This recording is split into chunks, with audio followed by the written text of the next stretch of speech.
भगवता नारायणेन स्वयं व्यासेन कृतितां पुराणमुनिना मध्ये महाभारतम् अद्वैतामृतवर्षिणीं भगवतीम् अष्टादशाध्यायिनीम् अम्ब त्वामनुसन्दधामि भगवद्गीते भवद्वेषिणी वसुदेवसुतं देवं कंसचाणूरमर्दनं देवकी परमानन्दं कृष्णं वन्दे जगद्गुरुं मूकं करोति वाचालं पङ्गुं लङ्घयते गिरिं यत्कृपातमहं वन्दे परमानन्दमाधवम् ॐ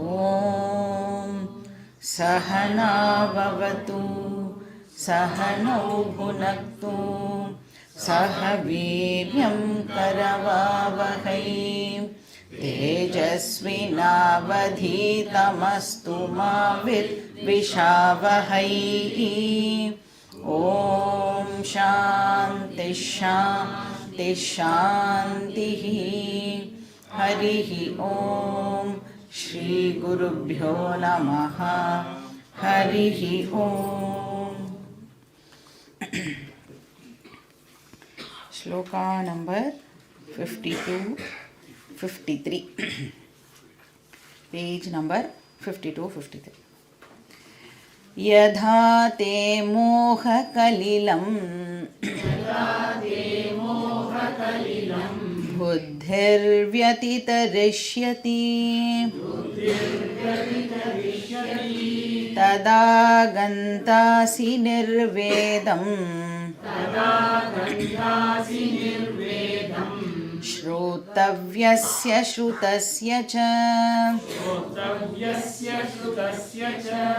श्रुतिविप्रतिपन्ना ते यदा स्थास्यति निश्चला समाधावचला बुद्धिः तदा योगमवाप्स्यसि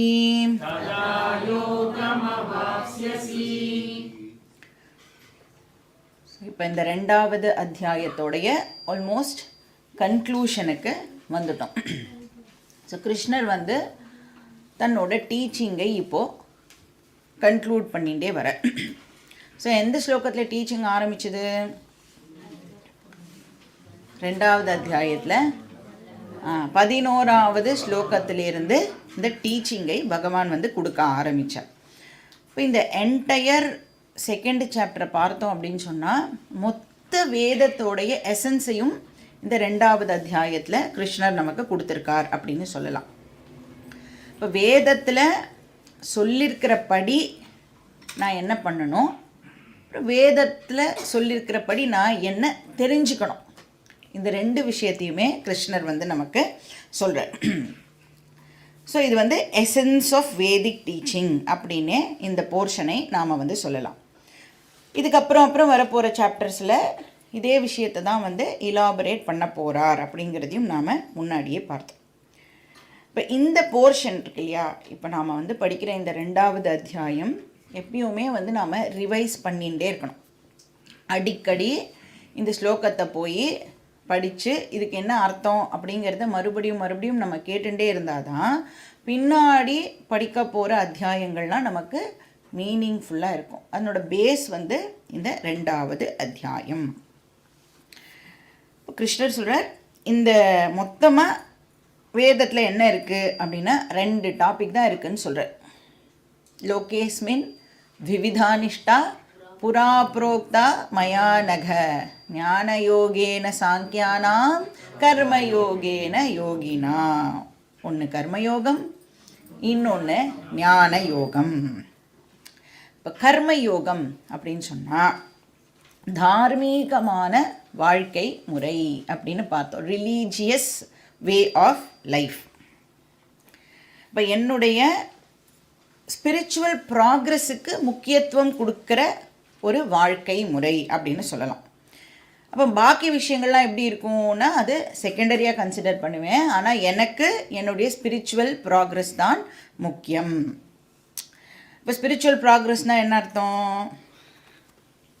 என்னுடைய கோலை அடையிறதுக்கு எனக்கு சித்த சுத்தி தேவைப்படுறது. அதுதான் ஸ்பிரிச்சுவல் ப்ராக்ரஸ் அப்படின்னு சொல்கிறோம் இல்லையா? அந்த சித்த சுத்திக்காக நான் இப்போது ஒர்க் பண்ணுவேன். அப்போ கர்மயோக வே ஆஃப் லைஃப்பை நாம் ஃபாலோ பண்ணும் பொழுது நேச்சுரலாக என்ன ஆகிறது, அப்படியே அந்த காலப்போக்கில் என்ன ஆகிறது அப்படின்னா நம்ம மைண்டுக்கு அந்த யோக்கியதா டெவலப் ஆகிடுறது. இப்போ யோக்கியதா கிடைச்சதுக்கப்புறம் ஞான யோகத்தை நான் கேட்கும் பொழுது எனக்கு ஞானம் கிடைக்கிறது. என்னுடைய ட்ரூ நேச்சரை என்னால் அண்டர்ஸ்டாண்ட் பண்ணிக்க முடியுது. இப்போ இந்த ஞான யோக டாபிக் இனிஷியலாகவே கொடுத்துட்டார் பகவான். அதாவது செகண்ட் சாப்டர் ஆரம்பிக்கும் பொழுதே ஸ்லோகா நம்பர் 11 to 25 ஃபுல்லாக ஞான யோக டாபிக்.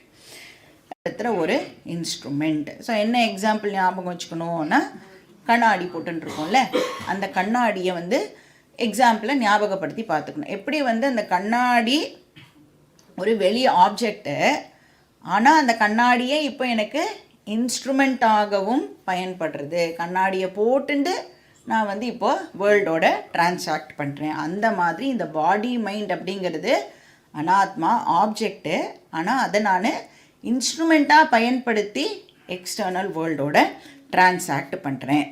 தூங்கும் பொழுது என்ன பண்ணுறேன்? கண்ணாடி போட்டுட்டே தூங்குவேனா? சில பேர் பண்ணுவா.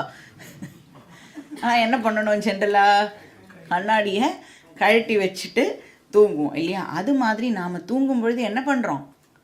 பாடி மைண்டெல்லாம் ட்ராப் பண்ணிவிட்டு நாம் தூங்குறோம்.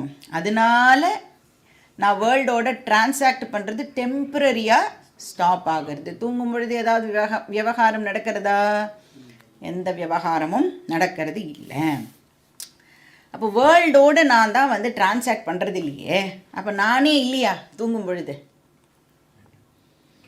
நான் வெளி உலகத்தோட எந்த விவகாரமும் வச்சுக்கிறது இல்லை. எப்போ? தூங்கும் பொழுது வெளி உலகத்தோட எனக்கு எந்த விதமான இன்டராக்ஷனும் இருக்கிறது இல்லை. அப்போ இன்டராக்ஷன் தான் இல்லையே. அப்போ நானே போயிட்டேனா? நான் இருக்கேனா இல்லையா தூங்கும் பொழுது? இல்லைன்னா யாராவது தூங்க போவோமா? அப்போது நான் கண்டினியூ ஆகிறேன். அந்த நான் கண்டினியூ ஆகிறேன்ல, அந்த நான் தான் உன்னுடைய ரியல் நேச்சர். அந்த கான்ஷியஸ் பீயிங்காக நான் கண்டினியூ ஆகிறேன்ல, தூங்கும்போது கூட நான் கண்டினியூ ஆகிறேனே, அந்த ஐ தான் உன்னுடைய ரியல் நேச்சர். அந்த சைத்தன்யம் நீனு. அப்போ இந்த பாடி மைண்ட் எல்லாம் டெம்ப்ரரியாக நான் யூஸ் பண்ணுற இன்ஸ்ட்ருமெண்ட்ஸ். அதெல்லாம் இருந்ததுன்னு வச்சுக்கோங்களேன். இப்போ பாடி மைண்ட் இருந்ததுன்னா, கண்ணாடி இருந்ததுன்னா கண்ணாடியை போட்டுண்டு பார்ப்பேன். கண்ணாடி உடஞ்சி போச்சுன்னா என்ன பண்ணுவேன்? கண்ணாடியை போட்டுக்க மாட்டேன். அந்த மாதிரி இந்த பாடி மைண்ட் இருக்கிற வரைக்கும் அதை ஒரு இன்ஸ்ட்ருமெண்ட்டாக பயன்படுத்தி வேர்ல்டோட டிரான்சாக்ட் பண்ணுவேன். பாடி மைண்டு போச்சுன்னா நான் இருப்பேன், ஆனால் டிரான்சாக்ஷன்ஸ் நடக்காது. அப்போ நான் பியூர் சைத்தன்யம். இப்போ நான் வரதும் இல்லை, போகிறதும் இல்லை. பாடி தான் வருது, பாடி தான் போகிறது. ஆனால் நான் வரதும் இல்லை, போகிறதும் இல்லை அப்படின்னு சொன்ன உடனே நமக்கு எந்த ஸ்லோகம் ஞாபகத்துக்கு வரணும் அப்படின்னா, செகண்ட் அத்தியாயத்தில் ந ஜாயத்தே மிரியத்தே வா கதாச்சித் நாயம் பூத்வா பவிதா வா ந பூயः அஜோ நித்ய சாஸ்வதோயம் புராணः ந ஹன்யதே ஹன்யமானே ஷரீரே. எல்லோரும் கண்டுபிடிச்சிட்டேளா எத்தனாவது ஸ்லோகம்னு? 20. இப்போ நான் பிறக்கிறதும் இல்லை, இறக்கிறதும் இல்லை. ந ஜாயத்தே மிரியத்தேவா கதாச்சித்து. அப்போ இப்படி நான் ஆத்ம சைத்தன்யம்னு என்னை ரெக்கக்னைஸ் பண்ணிக்கிறதுக்கு பேர் செல்ஃப் நாலேஜ். இப்போ இந்த செல்ஃப் நாலேஜ் மட்டுமே ஒரு பர்சனுக்கு மோட்சத்தை கொடுக்கும். அதாவது இந்த ஜென்ம மரண சைக்கிள்லேருந்து நாம் ஃப்ரீ ஆகணும் அப்படின்னா இந்த செல்ஃப் நாலேஜ் மட்டும்தான் நமக்கு ஹெல்ப் பண்ண முடியும். இப்போ இந்த செல்ஃப் நாலேஜ் இருந்தால் தான் இந்த ஜரா பயம்லாம் இருக்குல்ல, வயோதிகம், வயசாயிண்டே போகிறது, அப்புறம் ஒரு நாளைக்கு நான் வந்து இல்லாமல் போயிட்டேன்னா என்ன பண்ணுறது, அந்த மரண பயம்லாம் இருக்குல்ல, அதெல்லாம் நம்மளை விட்டு போகணும் அப்படின்னா ஒரே வழி என்னது, அந்த கான்ஷியஸ்னஸ் ஐயை புரிஞ்சுக்கிறத தவிர வேறு வழி கிடையாது. இப்போ நான் வந்து இந்த உடம்பு இல்லை அப்படிங்கிறது எனக்கு கன்ஃபார்ம்டாக தெரிஞ்சு போச்சுன்னா எனக்கு மரண பயம் ஏற்படுமா? எனக்கு வயசாகிறதே அப்படின்ற கவலை வருமா? இல்லை எனக்கு ஏதோ வியாதிலாம் வருதே அப்படின்னு கவலை வருமா? வியாதி உடம்புக்கு, உடம்பு பிறந்தது, உடம்பு போக போகிறது அப்படிங்கிற அறிவு நமக்கு இருக்கும். இப்போது வேதம் நம்மளுடைய லைஃப்பை வந்து எப்படி டிசைன் பண்ணி கொடுத்துருக்கு அப்படின்னா, இனிஷியலாக கர்மயோகத்தை ப்ராக்டிஸ் பண்ணு, மைண்டை ப்யூரிஃபை பண்ணிக்கோ, ஞான யோகத்தை ப்ராக்டிஸ் பண்ணு, ஞானம் அடைஞ்சு ஃப்ரீயாக இரு, உன்னோட உண்மையான நேச்சரை தெரிஞ்சுட்டு எல்லா விதமான பந்தங்கள்லேருந்தும் நீ வந்து விடுதலை அடை. அது மட்டும் இல்லை, அந்த பந்தத்தினால ஏற்படுற எல்லா ப்ராப்ளம்ஸ்லேருந்தும் கூட நீ வந்து ஃப்ரீயாக இரு. இதுதான் வந்து கீதாவோட எசன்ஸ் அண்ட் இதுதான் வேதத்தோடைய சாரமும் கூட. வேதமும் இதை தான் சொல்கிறது. அதை கிருஷ்ணர் நம்மளுக்கு ரொம்ப பியூட்டிஃபுல்லாக ப்ரெசென்ட் பண்ணுறார். இப்போ இந்த 2 டாப்பிக்கை தான் கிருஷ்ணர் வந்து இலாபரேட் பண்ண போகிறார். இப்போ கர்மானா அது வந்து 3வது சாப்டரில் இலாபரேட் பண்ணுறார். ஞானம் அப்படிங்கிற டாப்பிக்கை பாக்கி நிறைய சாப்டர்ஸில் வந்து இலாபரேட் பண்ண போகிறார். அப்போ இதுதான் வந்து பின்னாடி வரப்போகிற அத்தியாயங்களில் நாம் பார்க்க போகிறோம். இப்போ இதை சொல்லி முடிச்சுட்டு கிருஷ்ணர் வந்து அர்ஜுனனுக்கு ஒரு சான்ஸ் கொடுக்குறார் அப்படின்னு சொல்லலாம். ஏதாவது சந்தேகம் இருந்தால் இப்போ நீ கேட்கலாம். அதாவது டெம்ப்ரரியாக நான் வந்து ஸ்டாப் பண்ணுறேன், உனக்கு அதுலேயே நீ இது வரைக்கும் கேட்டதில் ஏதாவது டவுட் இருந்ததுன்னா நீ வந்து கேட்கலாம் அப்படின்னு. இப்போ அர்ஜுனனும் வந்து ரொம்ப டெஸ்பரேட்டாக இந்த மாதிரி ஒரு சந்தர்ப்பத்துக்காக தான் காத்துட்டு இருக்கான். எப்போ ஆரம்பித்தார் முடிக்காமல் பேசிகிட்டே போகிறாரே, எங்கேயாவது வந்து மூச்சு விடுறதுக்காவது நமக்கு டைம் கொடுக்குறாரா அப்படின்னு வெயிட் பண்ணிகிட்டே இருக்கான். கிருஷ்ணரும் வந்து சொல்லி முடிச்சுட்டு ஒரு பாஸ் பண்ணுறாரு. அப்படியே அவர் வாயை மூடினார். தெரிஞ்ச உடனே அர்ஜுனன் வந்து டவுட்டை வந்து கேட்குறான். ஸோ இந்த டாபிக் தான் வந்து 2வது அத்தியாயத்துடைய ஃபைனல் டாபிக். ஸோ அர்ஜுனன் என்ன கேட்குறான் அப்படின்னு ஸ்லோகம் படித்து பார்க்கலாம். ஸ்லோகா நம்பர் 54. அர்ஜுன உவாச்ச ஸ்திதப்ரஜ்ஞஸ்ய கா பாஷா சமாதிஸ்தஸ்ய கேசவ ஸ்திததீ கிம் பிரபாஷேத கிமாசீத வ்ரஜேத கிம். இப்போ அர்ஜுனனை எடுத்துட்டோம் அப்படின்னா அவன் வந்து ரொம்ப ரொம்ப ப்ராக்டிக்கல் பர்சன் அப்படின்னு சொல்லலாம். இப்போ இதெல்லாம் பண்ணு அப்படின்லாம் சொல்கிறார்ல, இதெல்லாம் ப்ராக்டிஸ் பண்ணு அப்படின்னு கிருஷ்ணர் வந்து அர்ஜுனன் கிட்ட சொல்கிறார். இப்போ இதெல்லாம் பண்ணினா எனக்கு என்ன கிடைக்கும், what is the practical benefit I will get. அர்ஜுனனுக்கு வந்து இந்த அகாடமிக் நாலேஜ்லலாம் இன்ட்ரெஸ்ட் இல்லை, இந்த ஸ்காலர்லி விஷயத்துலலாம் அவனுக்கு வந்து இன்ட்ரெஸ்டே இல்லை. இப்போது வந்து நானும் கீதா படிக்கிறேன், எங்காத்துக்காரரும் கச்சேரிக்கு போகிறார், அந்த கதையெல்லாம் வந்து அர்ஜுனனுக்கு பிடிக்கவே பிடிக்காது. ஆனால் இதை படிக்கிறதுனால என் லைஃப்பில் எனக்கு ஏதாவது டிரான்ஸ்ஃபர்மேஷன் நடக்குமா? இப்போது கீதா படிக்கிறதுனால what is the practical benefit? ஏன்னா நம்ம எல்லாரும் வந்து வாரம் 1 hour நம்மளுடைய வேல்யூபிள் டைமை வந்து கீதா படிக்கிறதுக்காக ஸ்பெண்ட் பண்ணுறோம்.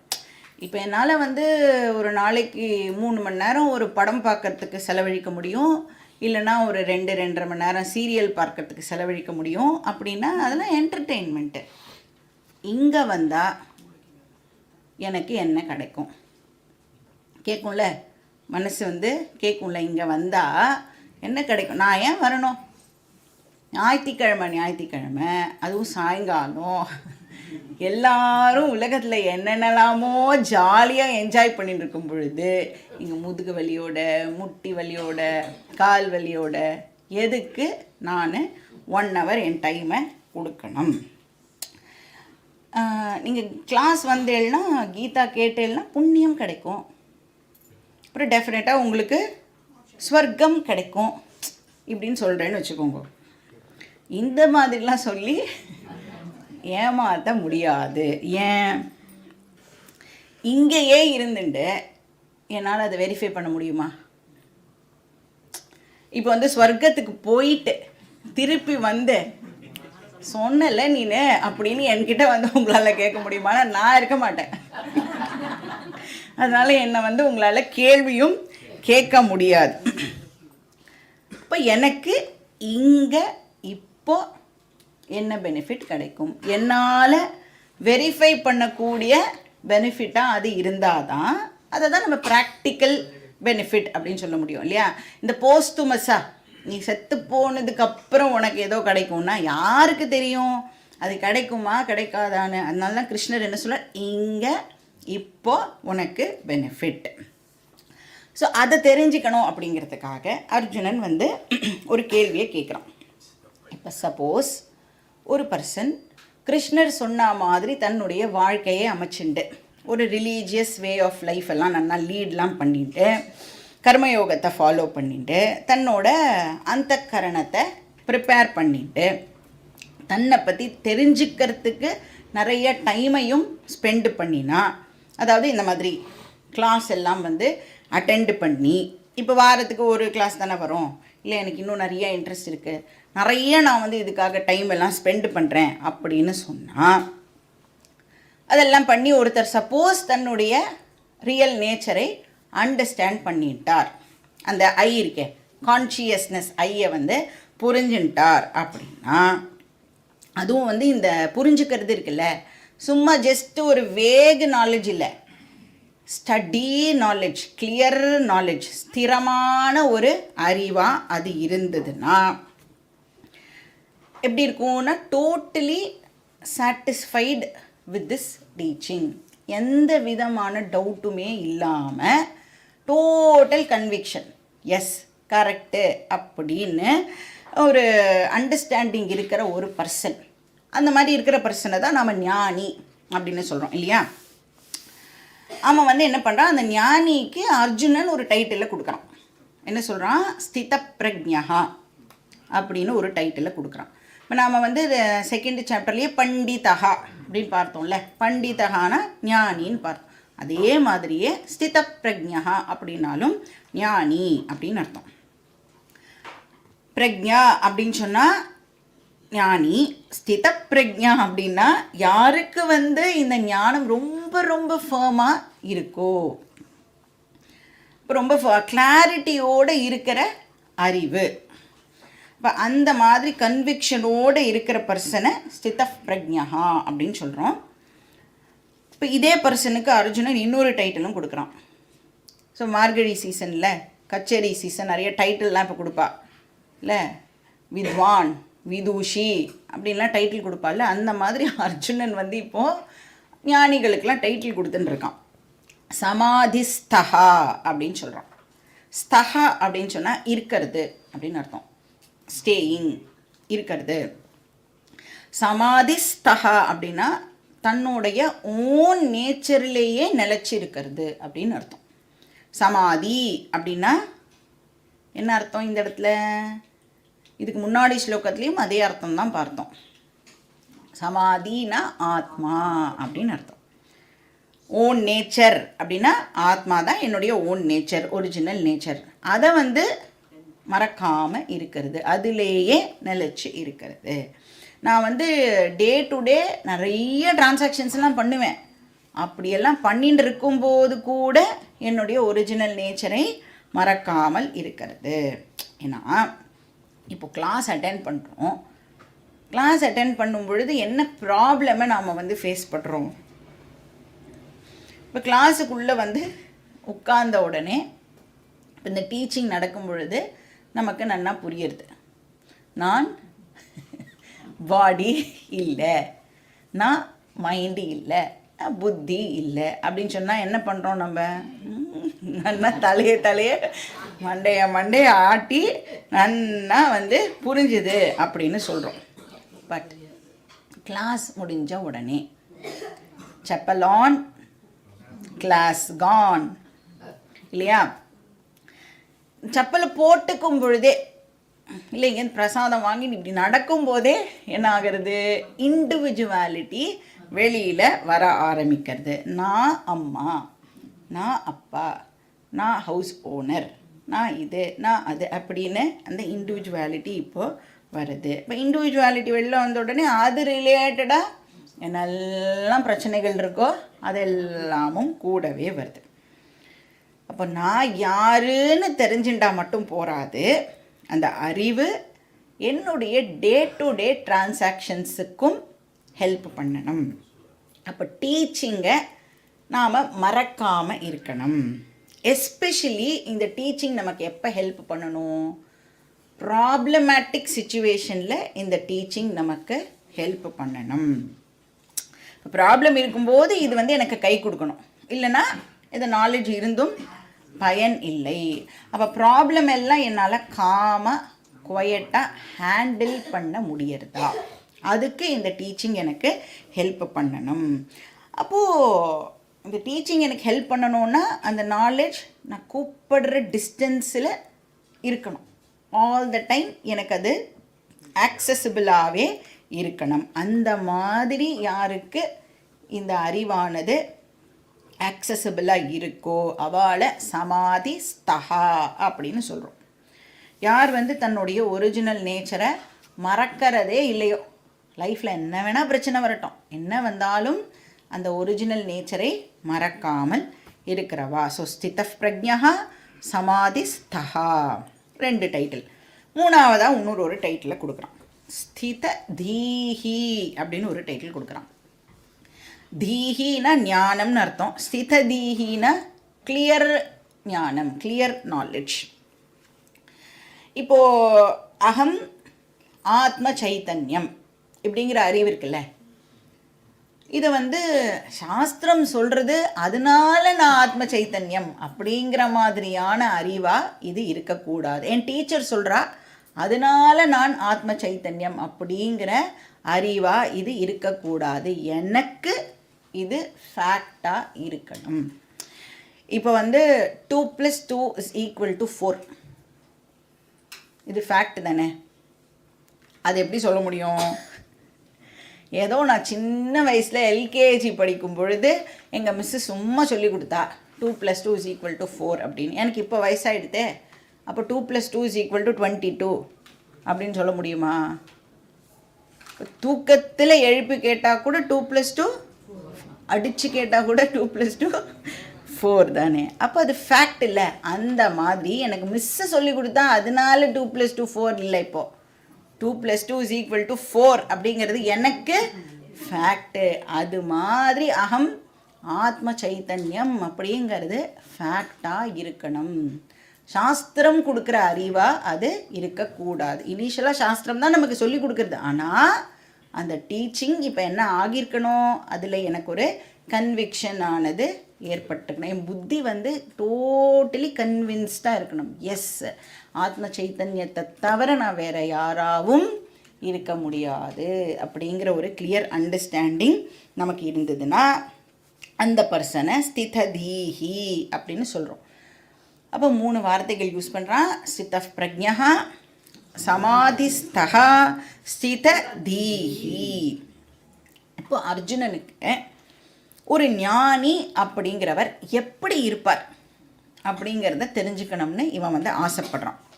ஸோ கிருஷ்ணர்கிட்ட வந்து கேட்குறான், ஹே கிருஷ்ணா, ப்ளீஸ் ஒரு ஞானியை எனக்கு டிஸ்கிரைப் பண்ணேன், please give me a description of a ஞானி அப்படின்னு கேட்குறான். அதனால் என்ன சொல்கிறான், கா பாஷா அப்படின்னு கேட்குறான்.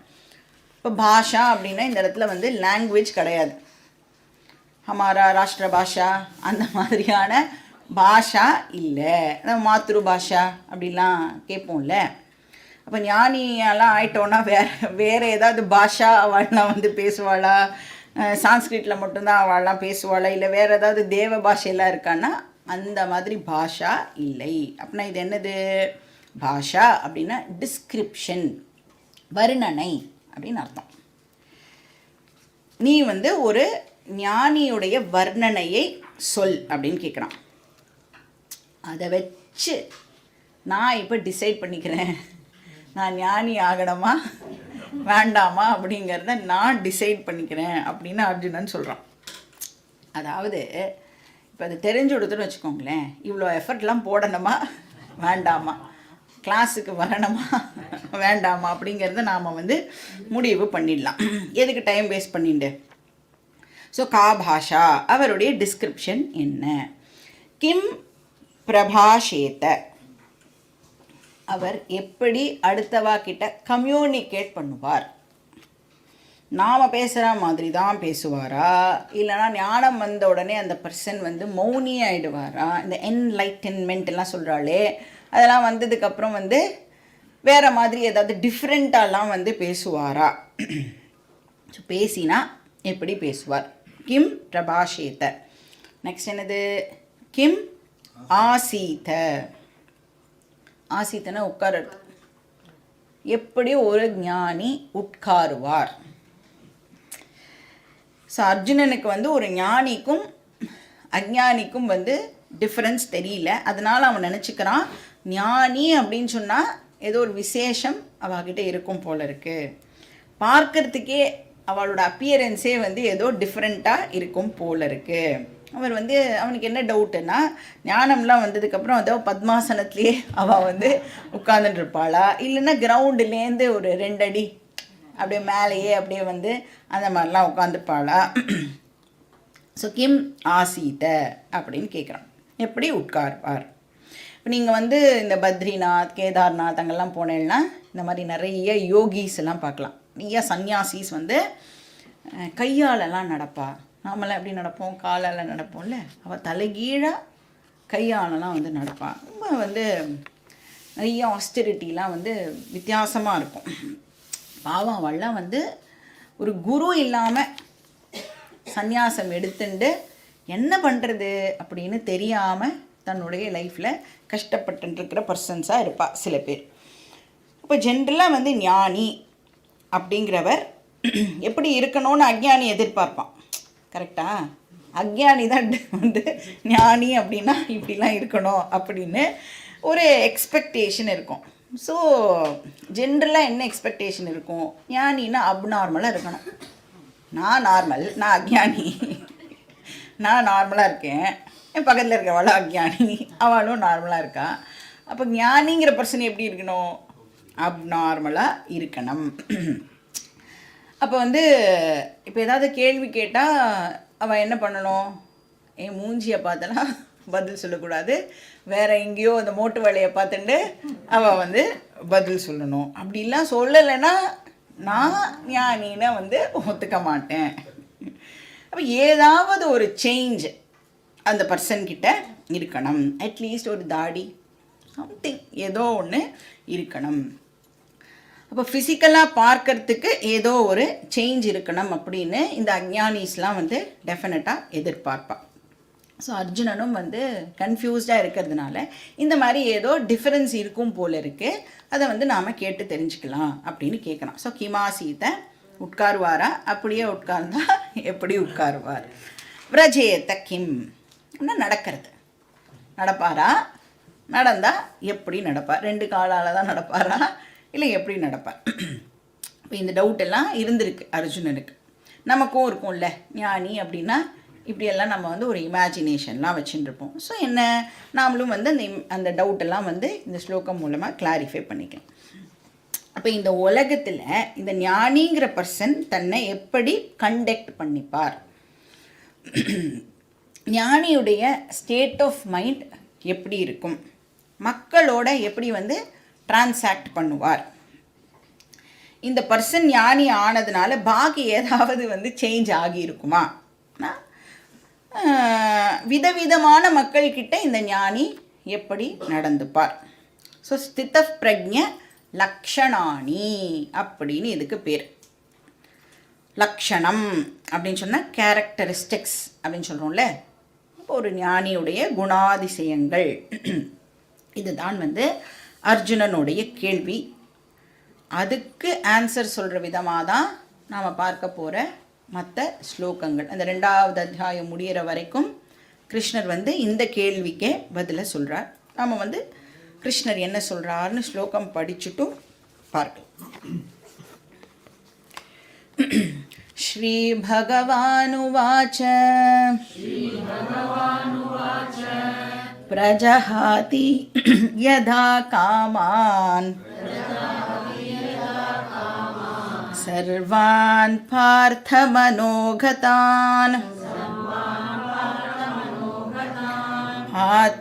ஆத்மன்யேவாத்மனா துஷ்டः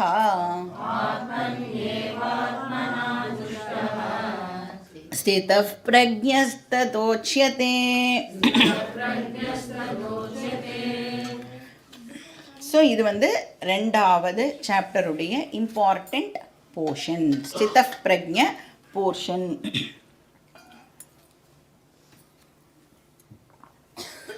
இப்போ சங்கராச்சாரியார் வந்து ரொம்ப ஆஃபன் இந்த போர்ஷனை கோட் பண்ணுவார் நிறைய இடங்கள்ல. அப்போ ஒரு ஞானியுடைய லக்ஷணங்கள் நமக்கு தெரிஞ்சிருக்கணும். எதுக்கு தெரிஞ்சிருக்கணும் ஒரு ஞானியுடைய லக்ஷணம் நமக்கு அப்படின்னா, இப்போ நமக்கு ஒரு மாடல் கிடைக்கும், எப்படி நாம் அந்த மாதிரி ஆகிறது அப்படின்னு ஒரு மாடலை நாம் வந்து வச்சுக்கலாம். ஸோ நம்மளுடைய ஸ்பிரிச்சுவல் சாதனாக்கு இது வந்து ஒரு கைடாக இருக்கும்.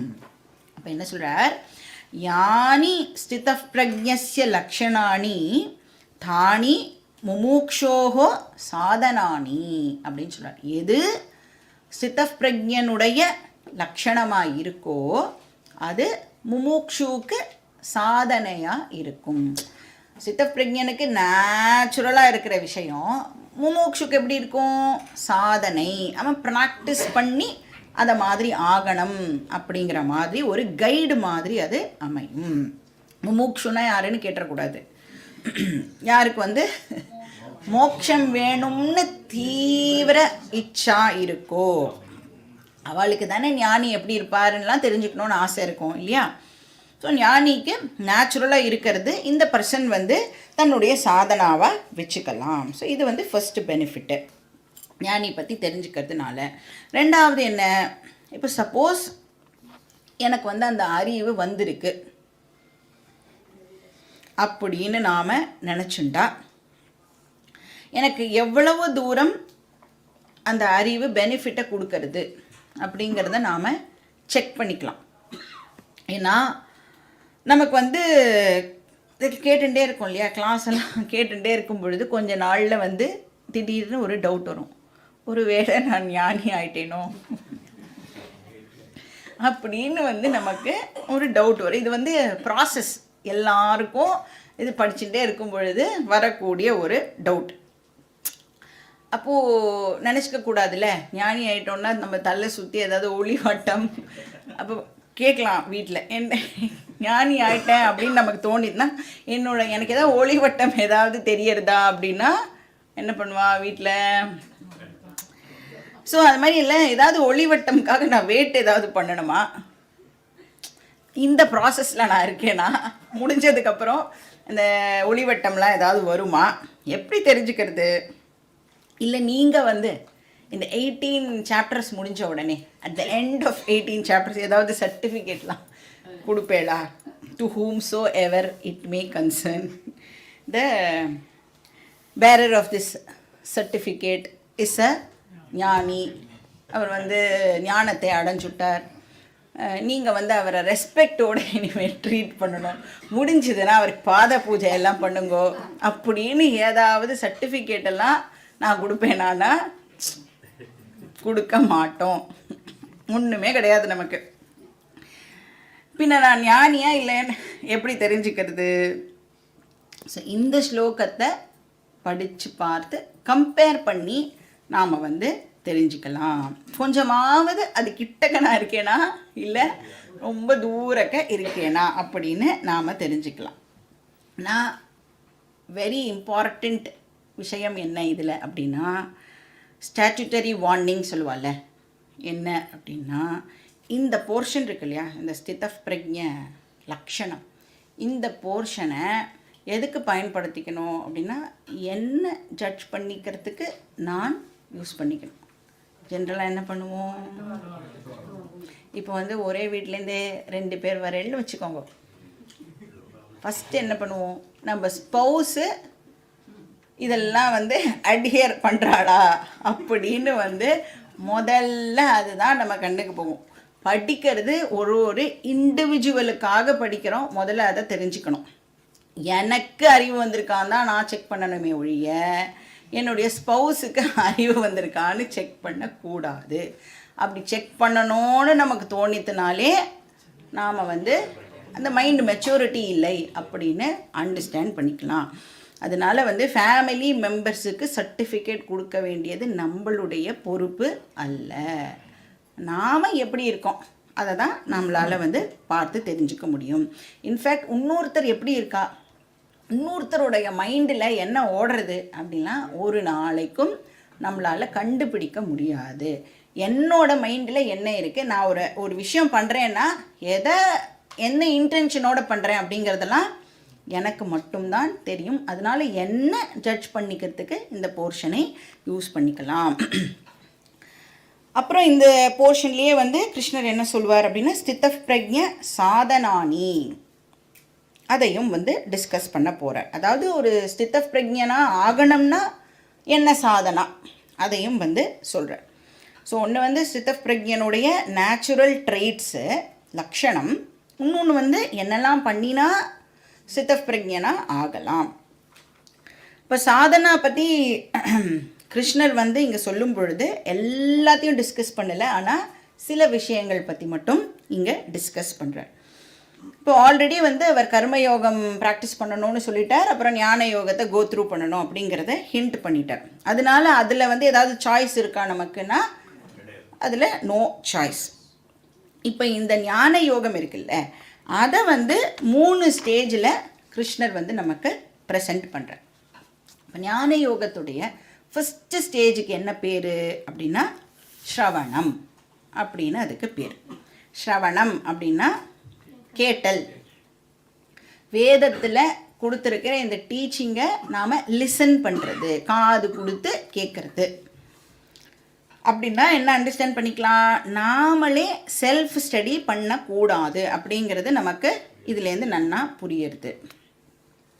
இப்போ கேட்குறது சாஸ்திரத்தோடைய டீச்சிங்காக இருக்கணும், ப்ளஸ் நோ செல்ஃப் ஸ்டடி, அப்படி பண்ணுறதுக்கு பேர் ஸ்ரவணம். அப்போ யாருக்கிட்ட போய் படிக்கணும் அப்படின்னா ஒரு டீச்சர்கிட்ட போய் படிக்கணும். அந்த டீச்சர் எப்படிப்பட்டவாளாக இருக்கணும், அந்த டீச்சருக்கு ஒரு டீச்சர் இருந்திருக்கணும். அந்த டீச்சரும் நம்மள மாதிரியே கஷ்டப்பட்டு திட்டெல்லாம் வாங்கி போய் படிச்சிருக்கணும். ஸோ அந்த மாதிரி ஒரு பர்சன் கிட்ட தான் நாம் போய் படிக்கணும். ஏன்னா அந்த பரம்பரா இருக்குல்ல, அது வந்து அந்த சம்பிரதாயம் வந்து வெரி வெரி இம்பார்ட்டண்ட். அப்போ அந்த சதாசிவ சமாரம்பம் இருக்குல்ல, அந்த பரம்பராவில் தான் போய் படிக்கணும். ஏன்னா சாஸ்திரத்தில் இருக்கிற சில கீ இன்ஃபர்மேஷனை எப்படி எக்ஸ்ட்ராக்ட் பண்ணணும் அப்படிங்கிறது அந்த பரம்பராவாக அந்த டீச்சிங் ஆனது வந்திருக்கிறதுனால அந்த ட்ரெடிஷனில் தான் போய் நாம் படிக்கணும். அப்போ இதை வந்து கேட்குறது இருக்குல்ல, இது மூலமாக நான் வந்து இந்த ஸ்ரவணம் மூலமாக எனக்கு என்ன தெரிஞ்சுடும் அப்படின்னா என்னுடைய ரியல் நேச்சர் என்ன அப்படிங்கிறத நான் வந்து அண்டர்ஸ்டாண்ட் பண்ணிட்டுருவேன். ஏன்னா குருவும் சாஸ்திரமும் எனக்கு வந்து கண்ணாடி மாதிரி. இந்த கண்ணாடி என்ன கண்ணாடி, முகம் பார்க்கிற கண்ணாடி, மிரர். எதுக்கு ஜென்ரலாக கண்ணாடியை யூஸ் பண்ணுவோம், என்னால் என்னுடைய முகத்தையே பார்க்க முடியாத காரணத்தினால நான் வந்து ஒரு கண்ணாடியை யூஸ் பண்ணி என்னோடய ஃபேஸை பார்க்குறேன். என் கண் எவ்வளோ பவர்ஃபுல்லாக இருந்தாலும் என் கண்ணுனால் என் முகத்தை பார்க்க முடியாது. அப்போ அதுக்கு வந்து ஒரு கண்ணாடியை யூஸ் பண்ணுறேன். அது மாதிரி என்னுடைய ரியல் செல்ஃபை என்ன நான் தெரிஞ்சுக்கிறதுக்கு எது கண்ணாடி மாதிரி ஹெல்ப் பண்ணுறது அப்படின்னா, குரு அண்ட் சாஸ்திரம் எனக்கு கண்ணாடி மாதிரி இருந்து ஹெல்ப் பண்ணுறது. இதுதான் ஸ்பெஷல் மிரர், குரு சாஸ்திர உபதேசா. இப்போ இந்த டீச்சிங் எப்படிப்பட்டதுன்னா வெர்பல் கண்ணாடி அப்படின்னு நாம் அண்டர்ஸ்டாண்ட் பண்ணிக்கலாம். அதை வந்து இந்த ஸ்டூடெண்ட் ப்ராப்பராக யூட்டிலைஸ் பண்ணிட்டான் அப்படின்னு சொன்னால் அந்த பர்சனுக்கு தன்னுடைய ரியல் நேச்சர் புரிஞ்சிடும். வேண்டாம் வேண்டான்னு சொன்னால் கூட நமக்கு டெஃபினட்டாக அந்த ரியல் ஐ புரிஞ்சிடும். அதனால் வந்து ஸ்ரவணம் அப்படிங்கிறது என்ன பண்ணுறதுன்னா ஆத்ம அஜ்ஞானத்தை ரிமூவ் பண்ணுறது. ஆத்ம ஞானம் மூலமாக ஆத்ம அஜ்ஞானத்தை அது வந்து ரிமூவ் பண்ணுறது. ஸோ செல்ஃப் டிஸ்கவரிக்கு இந்த ஸ்ரவணம் ஹெல்ப் பண்ணுறது. இப்போ இது வந்து ஃபர்ஸ்ட் ஸ்டேஜ் ஆஃப் ஞான யோகா. இப்போ இந்த ஸ்டேஜஸ் எல்லாம் எங்கே மென்ஷன் பண்ணப்பட்டிருக்குன்னா உபனிஷத்தில் ரொம்ப ரொம்ப கிளியராக இந்த விஷயங்கள் எல்லாம் சொல்லப்பட்டிருக்கு. பிருகதாரண்யக்கு உபனிஷத் அப்படின்னு ஒரு உபனிஷத் இருக்குது. அதில் யாக்ஞவல்யர் அவர் தான் வந்து டீச்சர். அவர் சொல்கிறார், ஆத்மாவா அரே ஸ்ரோத்தவ்யா மந்தவ்யா நிதித்தியாசி தவ்யா. ஸோ ஸ்ரவணம், மனனம், நிதித்தியாசனம் அப்படின்னு கிளியராக உபனிஷத் வந்து 3 ஸ்டேஜஸில் இந்த ஞான யோகத்தை ப்ரெசென்ட் பண்ணுறது. ஸோ ஃபர்ஸ்ட் ஸ்டேஜ் ஸ்ரவணம். ரெண்டாவது என்னது, நான் டீச்சிங்கை ரிசீவ் பண்ணும் பொழுதே மனசில் வந்து நிறையா சம்சயங்கள் நமக்கு உருவாகும். சம்சயம்னா டவுட்ஸ் அப்படின்னு அர்த்தம். இங்கே வந்து ஸ்டூடெண்ட் வந்து டீச்சர் என்ன சொல்கிறாலோ அதை அப்படியே அக்செப்ட் பண்ணிக்கணுங்கிற அவசியம் கிடையாது. இங்கே வந்து பிளைண்டாக எதையாவது இவ சொல்லிட்டா வேறு வழியே இல்லை, நான் ஒத்துண்டு தான் ஆகணும், அந்த மாதிரி ஏதாவது விஷயம் வந்து நம்ம மேலே திணிக்கப்படுறதானா அந்த மாதிரி எந்த திணிப்பும் இங்கே இல்லை. ஏன்னா நம்ம படிக்கிறது எதுவுமே பிலீவ் பண்ணுற விஷயம் கிடையாது. நாம் படிக்கிறது எல்லாம் ஃபேக்ட்.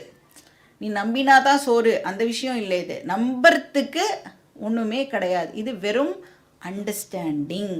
ஃபேக்டை நாம் வந்து அண்டர்ஸ்டாண்ட் பண்ணிக்கணும், தெரிஞ்சுக்கிற விஷயம். மேட்டர் ஆஃப் பிலீவிங் இங்கே இல்லவே இல்லை. அப்போ எங்கே வந்து நோயிங் இருக்கோ, அதாவது தெரிஞ்சுக்கணும் அப்படிங்கிற ஒரு ப்ராசஸ் வந்து இன்வால்வ் ஆகிறதோ அங்கே கண்டிப்பாக புத்தியை நாம் பயன்படுத்தியே ஆகணும். அப்போ அந்த புத்தி என்ன பண்ண ட்ரை பண்ணுவோன்னா லாஜிக்கலாக அதை ரீசன் அவுட் பண்ணுறதுக்கு ட்ரை பண்ணிகிட்டே இருக்கும். ஏன்னா புத்தியோட நேச்சரே வந்து பிரித்து பார்க்கறது அதனோட ஃபங்க்ஷன். அப்புறம் என்னோடய புத்தி வந்து லாஜிக்கலாக திங்க் பண்ணும், எப்படி இது வந்து ஒத்து வரும், நான் எப்படி ஆத்ம சைத்தன்யமாக இருக்க முடியும், நான் எப்படி ஆல் பர்வேடிங்காக இருக்க முடியும், இப்படின்னு அந்த புத்தி வந்து கேள்வி கேட்டுட்டே இருக்கும். அப்போ என்னுடைய டே டு டே லைஃபுக்கும் படிக்கிற டீச்சிங் வந்து ஒத்து வரணும். அப்போ தான் நம்மளுடைய புத்தி வந்து கன்வின்ஸ் ஆகும். இப்போ வந்து இது யானை அப்படின்னு சொன்னால் ஒத்துப்படலாம். நீங்கள் சரி போனால் போகிறது, இவ ஏதோ சொல்கிறா, கொஞ்ச நேரத்துக்கு வேணால் யானை தலையாட்டி வைப்போம் அப்படின்னு கூட நம்மளால் வந்து அக்செப்ட் பண்ண முடியாது. அப்போ நிறைய டவுட்ஸ் வந்து நம்மளுடைய புத்தி ரைஸ் பண்ணிகிட்டே இருக்கும். அப்போ என்ன பண்ணணும் அப்படின்னா அந்த டவுட்ஸ் எல்லாம் பேரலாம் நம்ம வந்து நோட் பண்ணிகிட்டே வரோம். நோட் பண்ணிகிட்டே வந்தேன்னா அடுத்த கிளாஸில் நமக்கு அந்த டவுட்ஸ் எல்லாம் கிளாரிஃபை ஆகும். அப்படியும் கிளாரிஃபை ஆகலை அப்படின்னா வந்து கேட்கணும், ஆனால் கொஞ்சம் வெயிட் பண்ணணும். அந்த பேஷன்ஸ் இருக்குல்ல, திதிக்ஷஸ்வ பாரத அப்படின்னு கிருஷ்ணரே சொல்லியிருக்கார். ஸோ எல்லாத்துக்கும் அப்படியே இமீடியட்டாக தெரிஞ்சிடணும். ஏன் நமக்கு புரிய மாட்டேங்கிறது, அந்த மெச்சூரிட்டி இல்லாததுனால புரிய மாட்டேங்கிறது. அப்போது அதுக்கு கொஞ்சம் டைம் கொடுக்கணும். அது ஆகிறதா, அந்த மைண்டுக்கு வந்து அந்த யோகியதா வரதா அப்படின்னு பேரலாக பார்த்துட்டே இருக்கணும். அப்படியும் நமக்கு புரியலை அப்படின்னு சொன்னால் தான் வந்து திருப்பியும் கேட்கணும். அப்போ வேதாந்தம் அப்படிங்கிறது மேட்டர் ஆஃப் நோயிங். இப்போ ஸ்டூடெண்ட் என்ன பண்ணணும்னா யோசிக்கணும். இந்த டீச்சிங்கை மறுபடியும் இன்வோக் பண்ணி யோசிக்கணும். இந்த ஸ்டேஜுக்கு பேர் மனனம். அப்போ இந்த மனநம்ங்கிற ப்ராசஸில் நான் வந்து என்னோடய புத்திக்கிட்ட நானே இப்போ கேட்கணும், ஆர் யூ கன்வின்ஸ்ட்? இப்போ இந்த விஷயங்கள் எல்லாம் சொல்கிறாளே, இதெல்லாம் நாம் வந்து கேட்குறேனே, இது என்னுடைய புத்தியே நீ ஒத்துக்கறியா? உனக்கு வந்து கன்வின்சிங்காக இருக்கா? இது வந்து உடம்பு இல்லை, நான் வந்து உடம்பு இல்லை, நான் வந்து மைண்ட் இல்லை, நித்திய சர்வகத ஸ்தானுகு இப்படி எல்லாம் சொல்கிறாளே, நான் வந்து பாடியையும் மைண்டையும் இன்ஸ்ட்ருமெண்ட்டாக பயன்படுத்துகிறேன் அப்படின்னு சொல்கிறாளே, இதெல்லாம் உனக்கு புரியறதா? ஃபஸ்ட்டு உன்னால் இதை ஒத்துக்க முடியறதா அப்படின்னு புத்தி கிட்ட நாம் கேட்கணும். புத்தி ஒத்துக்கிறதா இல்லையான்னு ரிப்போர்ட் பண்ணும். ஒத்துக்கலை அப்படின்னா ஏன் ஒத்துக்க முடியல, இப்போ சொல்கிற எக்ஸாம்பிள் புரியலையா அப்படின்னு லெவல் டவுன் பண்ணி பண்ணி புரியற வரைக்கும் இதை நாம் கேட்கணும். ஸோ டவுட்ஸ் எல்லாம் கிளாரிஃபை பண்ணுற ஸ்டேஜுக்கு பேர் மனனம். எல்லா விதமான இன்டெலெக்சுவல் ஆப்ஸ்டக்கிள்ஸும் வந்து இந்த மனனம் அப்படிங்கிற ப்ராசஸ் மூலமாக ரிமூவ் ஆகிறது. அப்போ நாலேஜ் வந்து இப்போது வேகு நாலேஜாக இல்லாமல் ஸ்ட்ராங் நாலேஜாக ஆகிடும். இதுதான் ஃபேக்ட் அப்படிங்கிற அறிவு வந்து புத்திக்கு வந்துடும். கடைசியாக மூணாவது ஸ்டேஜ் என்ன? இது வரைக்கும் என்ன பண்ணிட்டு இருந்தோம்னா புத்தியை ஹேண்டில் பண்ணிட்டு இருந்தோம். இப்போது இன்டெலெக்டு கன்வின்ஸ் பண்ணிட்டு இருந்தோம். இன்டெலெக்ட் வந்து கன்வின்ஸ் ஆன உடனே நெக்ஸ்ட்டு அந்த அறிவை இப்போ என்ன பண்ணணும் அப்படின்னா இமோஷனல் ஸ்ட்ரெங்க்த்தாக இப்போ நாம் அதை கன்வெர்ட் பண்ணணும். ஏன்னா நம்ம டே டு டே ட்ரான்சாக்ட் பண்ணுறோம்ல, எந்த personality day to day transact பண்ணுறதுன்னா இமோஷனல் பர்சனாலிட்டி தான் மேக்ஸிமம் பாக்கி பேரோட ட்ரான்சாக்ஷனை வச்சுக்கிறது. ஜென்ரலாக பார்த்தீங்கன்னா இன்டெலெக்டெல்லாம் ரொம்ப யூஸே பண்ண மாட்டோம் நம்ம. அதனால தான் பிரச்சனை வருது நமக்கு. பாதி நேரம் மனசு இருக்குல்ல, மனசை தான் பயன்படுத்தி நாம் அடுத்தவாளோட டிரான்சாக்ஷன் பண்ணுறோம். புத்தியை மட்டும் கொஞ்சம் யூஸ் பண்ணிட்டோம், அடுத்தவாளோட பேசுகிறதையே வந்து நிறுத்திடுவோம். அப்போ காலத்தால் தூங்கி எழுந்துக்கிறதுலேருந்து தூங்க போகிற வரைக்கும் இமோஷனல் பர்சனாலிட்டி தான் ப்ரிடாமினெண்ட்டாக ஃபங்க்ஷன் பண்ணுறது. அந்த டைமுக்கு ஒரு விஷயம் நடக்கலை, இப்போ காத்தால் எழுந்த உடனே எனக்கு காஃபி வேணும், கிடைக்கலன்னா கோபம் வருது. சப்போஸ் புத்தி அந்த இடத்துல ஃபங்க்ஷன் பண்ணித்தேன்னு வச்சுக்கோங்களேன், ஏன் கிடைக்கல? ஒருவேளை அவளுக்கு என்ன பிரச்சனை, அவளுக்கு சேர்த்து நாம் காஃபி போட்டு கொடுக்கணுமா அப்படின்னு புத்தி யூஸ் பண்ணால் அப்படி இருக்கும். ஆனால் புத்தியை யூஸ் பண்ண மாட்டோம். அப்போ மனசு வந்து எனக்கு இப்போ கிடைக்கல அப்படின்னு பிரச்சனையை வந்து அது ஏற்படுத்தும். ஸோ மைண்ட் வந்து இமீடியட்டாக டிஸ்டர்ப் ஆகிடும். ஒன்றுமே இல்லை, நம்ம வந்து ரோட்டில் காரில் போயிட்டே இருக்கோம்னு வச்சுக்கோங்களேன், சும்மாவே யாராவது நம்மளை ஓவர்டேக் பண்ணால் கூட மைண்ட் இரிட்டேட் ஆகிடும். ஏன் ஆகிறது அப்படிங்கிறது நம்மளால் வந்து சொல்ல முடியாது. பிரகிருதி ஸ்வபாவஹா. அதனால் ஏன் இந்த மாதிரி இரிட்டேஷன், ஆங்ஸைட்டி இதெல்லாம் வந்து சும்மா ஜஸ்ட் லைக் தட் நம்மளை வந்து யாராவது வெறுப்பேற்றணுன்னா இமீடியட்டாக வந்து அவளால் அதை பண்ணிட முடியும். ஸோ இதெல்லாமே வந்து மனசோட வேலை. அதனால இப்போ இந்த மனசை நாம் வந்து பலப்படுத்தலைன்னு சொன்னால், ஸ்ட்ரெங்தன் பண்ணலைன்னு சொன்னால், இந்த ஆத்ம ஞானம் வந்து புத்தியில் ஒரு பக்கம் தனியாக இருக்கும். நம்ம வீட்டிலலாம் இப்போது பசங்கள்லாம் ஒரு ரூமில் இருப்பா, நாமெல்லாம் வந்து ஹாலில் இருக்கோம், அவள் எங்கேயோ இருப்பா, நாம் எங்கேயோ இருக்கோம்ல. அந்த மாதிரி இந்த ஞானம் புத்தியில் ஒரு மூலையில் இருக்கும், மனசு இதே மாதிரியே புலம்பிண்டு இரிட்டேட் ஆகிண்டு ஆங்ஷியஸாக இருந்துண்டு இந்த மாதிரி ஒரு வேலையை அதனோட வேலையை அது மாட்டுக்கு பண்ணிகிட்டே இருக்கும். லைஃப்பில் டே டு டே இதே ப்ராப்ளம்ஸை சந்திச்சுட்டே இருப்போம், கிளாஸுக்கும் ஒரு பக்கம் வந்துட்டே இருப்போம்.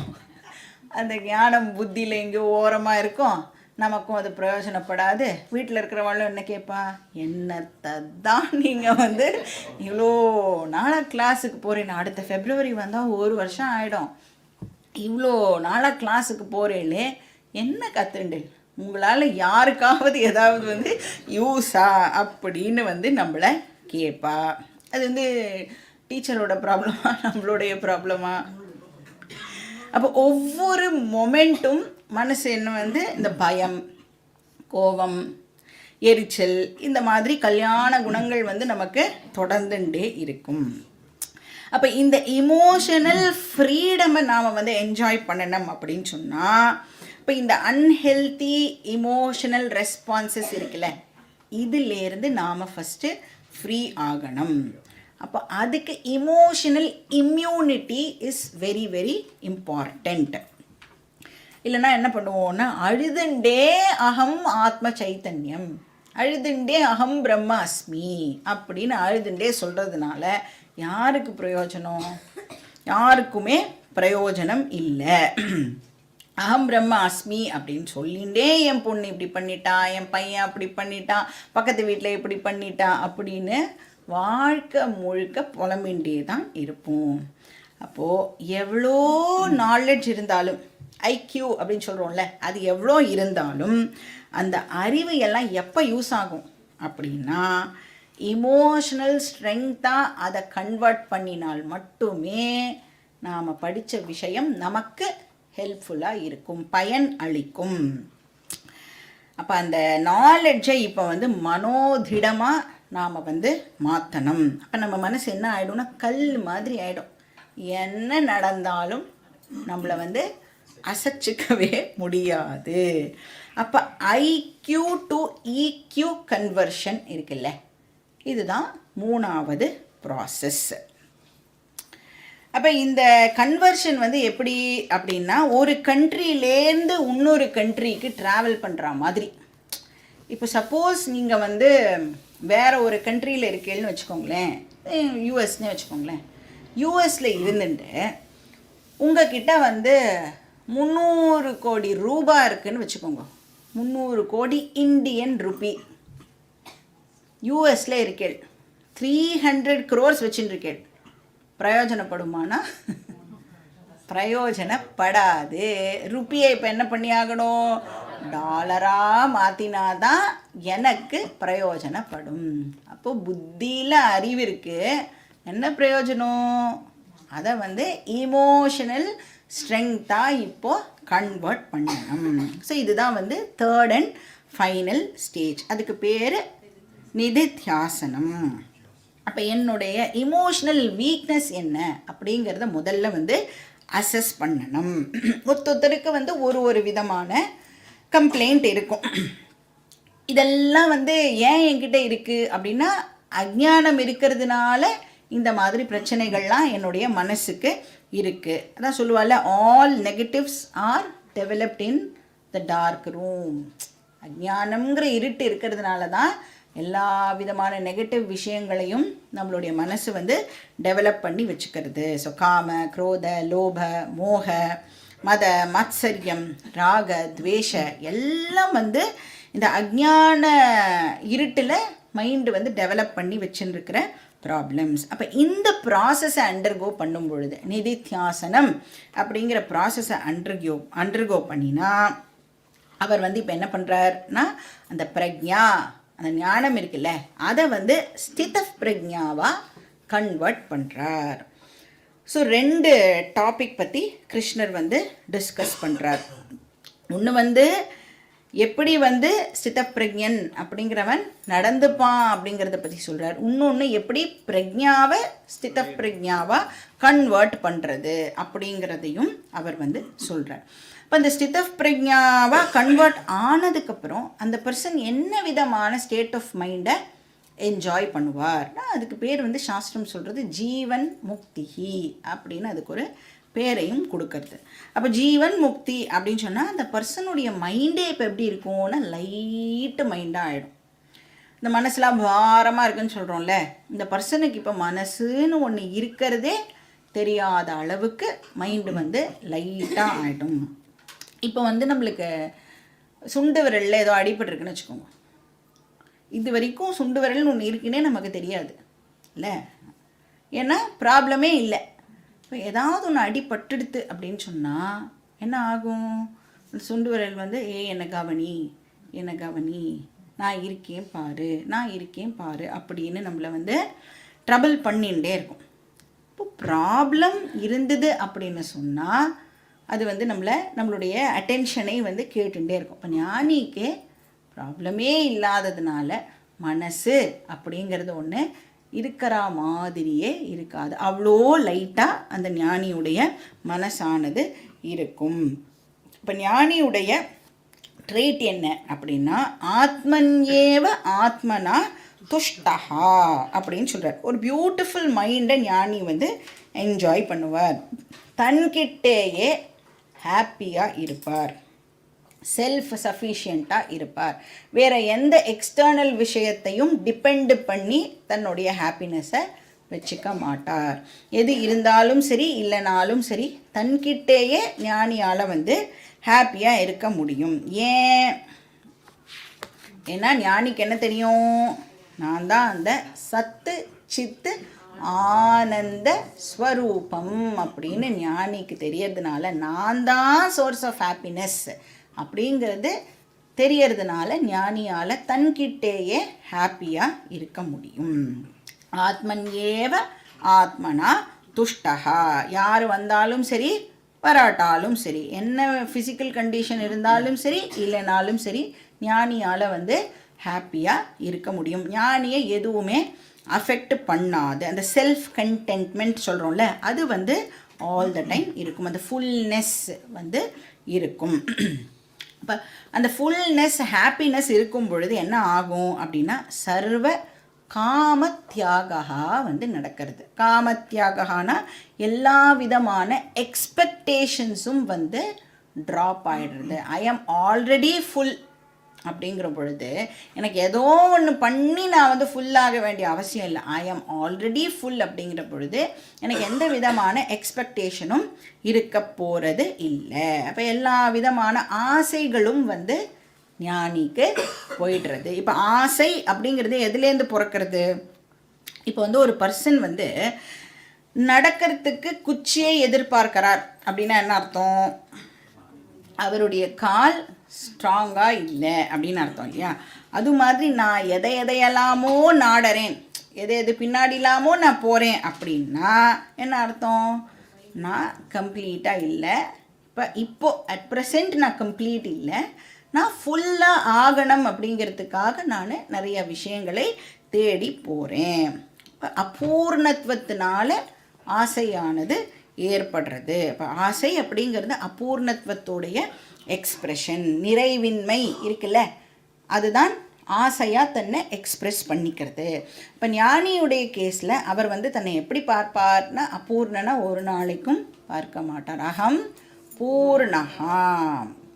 ஏதோ ஒன்று வந்து அது மூலமாக எனக்கு வந்து ஹாப்பினஸ் கிடைக்கணுங்கிற அவசியம் இல்லை. அப்போ வேர்ல்டில் இருக்கிற வரைக்கும் வேர்ல்டில் இருக்கிற அத்தனை விஷயங்களையும் யூஸ் பண்ணுவார். ஆனால் வேர்ல்டில் இருக்கிற விஷயங்கள் அவருடைய தேவை கிடையாது. இப்போ இந்த மாதிரி ஒரு ஸ்டேட் ஆஃப் மைண்டை ஞானி வந்து என்ஜாய் பண்ணுவார் அப்படின்னு கிருஷ்ணர் சொல்கிறார். பாக்கி டீட்டெயில்ஸ் நம்ம நெக்ஸ்ட் கிளாஸ்லேயே பார்க்கலாம். ஓம் பூர்ணமதః பூர்ணமிதம் பூர்ணாத் பூர்ணமுதச்யதே பூர்ணஸ்ய பூர்ணமாதாய பூர்ணமேவாவசிஷ்யதே. ஓம் சாந்தி சாந்தி சாந்தி. ஹரிः ஓம் ஸ்ரீ குருभ्यो நமः. ஹரிः ஓம்.